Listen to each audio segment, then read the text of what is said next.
রুহুল কবির আহমেদ রিজভী ভাই, উনি আসলে যে পরিশ্রম করে যাচ্ছে ওনার সম্বন্ধে দুইটি কথা না বললেই না। আমাদের রিজভী ভাই সে ছোটবেলা থেকে দেখে আসছি, আমাদের রিজভী ভাই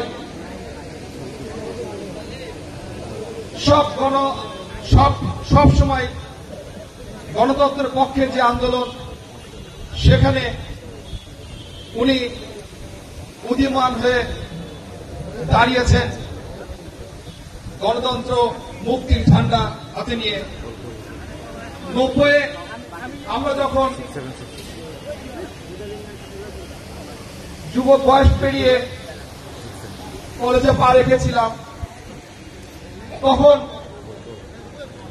ওনার বক্তব্যে অনুপ্রাণিত হয়ে আমরা বাংলাদেশ জাতীয় ছাত্র দলে যোগদান করেছিলাম। এসে রিজভী ভাই আজও গণতন্ত্রের জন্য যুদ্ধ করে যাচ্ছে, গণতন্ত্র মুক্তির জন্য যুদ্ধ করে যাচ্ছে।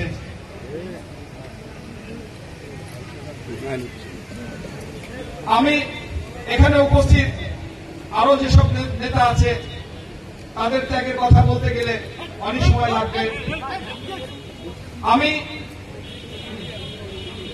শুধু জনাব তারেক রহমানের 2-3টি বার্তা আপনাদের সামনে পৌঁছে দিয়ে আজকে আমি সংক্ষিপ্ত বক্তব্য শেষ করব। জনাব তারেক রহমানের নির্দেশে আজকে এখানে আমাদের আসা। জনাব তারেক রহমান বলেছেন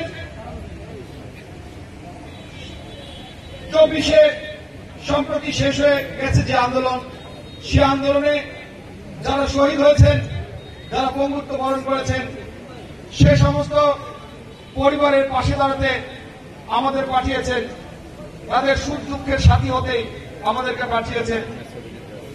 আমরা তারই অংশ হিসেবে আজকে 27টি জেলার কার্যক্রম শেষ করে আজকে 28তম জেলা এই বরিশালের বাগেরগঞ্জে এসেছি। আমরা এই পর্যন্ত 350-এর অধিক শুধু শহীদ পরিবারের পাশে দাঁড়িয়েছি।